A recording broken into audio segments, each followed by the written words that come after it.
बाबर आजम को जो इंग्लैंड के अगेंस्ट रेस्ट करवा के ना एक अकड़ दिखा दी है। और मुझे ऐसा लगता है कि मतलब वो बस ये इन्होंने खुला डुल्ला सोच लिया कि आप हमारी मर्जी, हम जो भी जिसके साथ जो कुछ भी करें, कोई हमें नहीं जो है वो रोक सकता। क्योंकि सब ये सोचते थे कि जी बाबर आजम को कोई टीम से नहीं निकाल सकता। इन्होंने उसको रेस्ट करवाया या ड्रॉप करवाया, मैं तो रेस्ट का वर्ड नहीं, ये ड्रॉप का वर्ड यूज करता हूँ। जो उसको 4 5 7 दिन से बता ही रहे थे इन्हें क्या होने जा रहा है। मैंने आपको सुबह क्या कहा था, ये सलमान अली आगा का ये भी सोच रहे हैं कि T20 का कप्तान जो है ना सलमान अली आगा को बना दे। ये कुछ अजीबो गरीब देख पकने चाहिए। सिर्फ पाकिस्तान में होता है कि जो कभी किसी भी फॉर्मेट में नहीं खेला होता वो उस फॉर्मेट का कप्तान बन के सामने अचानक ही आ जाता है पहली दफा। देखिए बड़ा अनफॉर्चुनेट है कि हारिस रऊफ का भी मैंने आपसे कहा था ये लेके आएंगे उसको, तो वो भी आ गया माशाल्लाह। पाकिस्तानी टीम ने 3 टेस्ट मैचों की सीरीज में इंग्लैंड को 2-1 से हराकर सीरीज जीत ली है। और इसी के साथ दोस्तों, पहले टेस्ट में बाबर आजम, फखर जमान से खिलाड़ी खेल रहे थे, शाहिंशा अफरीदी जैसे खिलाड़ी थे, और पहला मैच इंग्लैंड से हार गया था पाकिस्तान। उसके बाद बाबर आजम जैसे खिलाड़ियों को बाहर कर दिया गया। दोस्तों, पाकिस्तानी मीडिया में चर्चा हो रही है कि बाबर आजम को रेस्ट दिया गया या फिर बाहर। हमें तो लगता है कि बाबर आजम को बाहर कर दिया। अब ऐसे ही हर खिलाड़ी को बाहर कर दिया जाएगा। जहां तक फखर जमान की बात करें तो बाबर आजम से दोस्ती करना फखर जमान को महंगा पड़ गया, और बाबर के साथ साथ फखर जमान, नसीम शाह, शाहिंशा अफरीदी, इन सबको बाहर कर दिया गया। और उसके बाद दोस्तों, इन खिलाड़ियों को बाहर करने के बाद पाकिस्तान लगातार 2 टेस्ट मैच जीता और सीरीज भी जीत गया, इंग्लैंड को बुरी तरह से हराया। दोस्तों, अब पाकिस्तानी मीडिया कह रही है कि अब लगता है कि अब छटनी पाकिस्तान टीम से शुरू हो जाएगी। बाबर आजम, फखर जमान जैसे खिलाड़ी को शायद आगे वनडे चैंपियन ट्रॉफी या किसी भी टूर्नामेंट में चुना जाए, मुश्किल है। तो दोस्तों देखिए, पाकिस्तानी मीडिया फखर जमान, बाबर आजम के बारे में क्या कह रही है। चलो आइए देखते हैं वीडियो के माध्यम से क्या कह रही है पाकिस्तान की मीडिया। बाबर आजम को जो इंग्लैंड के अगेंस्ट रेस्ट करवा के ना एक अकड़ दिखा दी है। और मुझे ऐसा लगता है कि मतलब वो बस ये इन्होंने खुला डुल्ला सोच लिया कि आप हमारी मर्जी, हम जो भी जिसके साथ जो कुछ भी करें, कोई हमें नहीं जो है वो रोक सकता। क्योंकि सब ये सोचते थे कि जी बाबर आजम को कोई टीम से नहीं निकाल सकता। इन्होंने उसको रेस्ट करवाया या ड्रॉप करवाया, मैं तो रेस्ट का वर्ड नहीं, ये ड्रॉप का वर्ड यूज़ करता हूँ। जो उसको ड्रॉप किया गया, ठीक है। और ये अब मुझे ऐसा लगता है कि ये कोशिश करेंगे हर किसी के साथ, वो एक वर्ड यूज करते हैं ना कि बदमाशी लगाई हुई। अब मुझे ऐसा लगता है बदमाशी शुरू कर दी है इन लोगों ने कि अब जो भी हम किसी के साथ जो करेंगे। ये जो सिलेक्शन कमेटी में हमारे साथ जो आकिब जावेद है ना और अजहर अली, आपने वसीम जूनियर को डाला सेंटर कॉन्ट्रैक्ट में। वसीम जूनियर है ही नहीं, कोई दूर दूर तक नहीं पता, कहीं दूर दूर तक कहीं नहीं पता, सेंटर कॉन्ट्रैक्ट में नाम है, ठीक है। आपने शाहनवाज दानी को हटा के उसको डाल दिए। अच्छा, उसके बाद आपने फ़खर जमान को टीम से फारिग की है। फ़खर जमान किसी ऑस्ट्रेलिया जिम्बाब्वे के किसी टूर पे नहीं है। क्यों नहीं है, क्यों नहीं है? मैं यही तो कह रहा हूं ना, मुझे ऐसा लगता है कि ये सिलेक्शन कमेटी अगर कुछ काम बेहतर कर रही है, उसके साथ नाइंसाफियां भी कर रही है लड़कों के साथ। भाई फ़खर जमान ने क्या इतना बुरा किया है? क्या बुरा किया फ़खर जमान ने? अगर उसने सेंटर कॉन्ट्रैक्ट में होते हुए अगर उसने ट्वीट कर दी बाबर आजम के लिए, और पहली दफा ऐसी कोई उसने गलती की है, तो इसमें क्या है? क्या वो गलतियों पे गलतियां करता हुआ रहा था? है क्या मतलब वो कोई 10 10 दफा ये इस किस्म की गलती कर चुका था? एक ही दफा हुई है ना, ठीक है। आपने उसको टीम से फारिग कर दिया, आपने उसको सेंटर कॉन्ट्रैक्ट से फारिग कर दिया। ये वजह नहीं है, मैं पहले भी कह चुका हूं, ये ट्वीट की वजह नहीं है।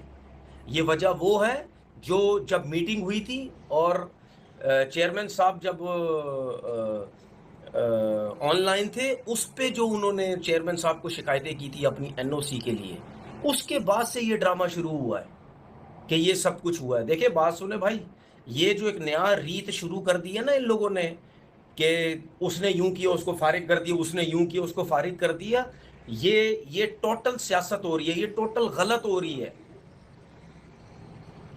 ये अपनी बरमबाजियां, अपनी अकड़ दिखाने की चीजें हो रही हैं भाई। ऐसा कहीं नहीं होता। अगर कोई गलती एक दफा करता है, एक ही दफा गलती में आप उसको बाहर नहीं कर देते। समझ आ गई? तो भाई सीधी बात है, जब जो काम सही करोगे उसकी मैं तारीफ करूंगा, ठीक है, जो काम गलत करोगे मैं उसके ज़रूर जो है वो अगेंस्ट जाऊंगा। आपने कुछ लड़के सेलेक्ट किए, ठीक है भाई, कुछ लड़के आपने जिम्बाब्वे के टूर पर सेलेक्ट किए, ठीक है, उनका आना चाहिए। लेकिन इन 2 टूर्स के अंदर 2-3 लड़के ऐसे हैं जो मेरी बिल्कुल समझ से बाहर है। मैं इनकी परफॉर्मेंस का इंतज़ार करूंगा। अगर इनकी जब परफॉर्मेंस अगर नहीं हुई तो फिर मैं सिलेक्शन कमेटी से पूछूंगा कि भाई ये कैसे पर्चियों पे और कैसे ये डंडों पे आए, क्योंकि ये वही सिलेक्शन कमेटी है ना, यही कहती है ना कि जी डोमेस्टिक के परफॉर्मर्स टीम में आने चाहिए। और शाहीन अफरीदी का और नसीम का ये याद रखिएगा, बी कैटेगरी में कॉन्ट्रैक्ट, सेंटर कॉन्ट्रैक्ट उनको बी कैटेगरी का मिला, ए से उनको बी पे कर दिए। अब ये मैं आकिब जावेद से पूछूंगा कि अगर शाहीन अफरीदी टेस्ट क्रिकेट में वापस आया, बगैर कोई क्रिकेट खेले हुए, बगैर कोई एक्सपीरियंस लिए हुए, अगर वो टेस्ट क्रिकेट में आया तो मेरे पास वो आकिब जावेद का वो भी क्लिप है जिसमें आकिब जावेद ने एक टीवी चैनल बैठ के बोला था कि जी हमने तो इनको T20, हमने तो इनको वाइट बॉल क्रिकेट के लिए रेडी किया था, ये टेस्ट क्रिकेट के बॉलर नहीं है, इनको टेस्ट क्रिकेट में क्यों सेलेक्ट किया गया। जिसकी वजह से मैं समझता हूँ कि शायद शाहीन को वाइट बॉल क्रिकेट खिलाने के लिए इन्होंने ए कैटेगरी से बी पे लाए, क्योंकि अब तीनों फॉर्मेट जो है वो नहीं खेलेंगे। तो ये जब अगर शाहीन की सिलेक्शन हुई फिर उसमें मैं जो है वो बात करूंगा। काफ़ी चीज़ें ऐसी हैं जो डिबेट होने वाली। फखर जमान को ड्रॉप कर देना दोनों टूर से ये बड़ा हैरान कुन है। उसकी वजह यह है कि इन्होंने बोला तो है कि उसको इंजरीज हुई है, लेकिन ऐसा कोई इंजरी भी नहीं है। जो हकीकत बात है कि आपने बिल्कुल इसको साइड लाइन कर दिया। लग ऐसे ही रहा है कि जो बाबर आजम के लिए उन्होंने ट्वीट किया था उसकी वजह से इनको सजा दी जा रही है।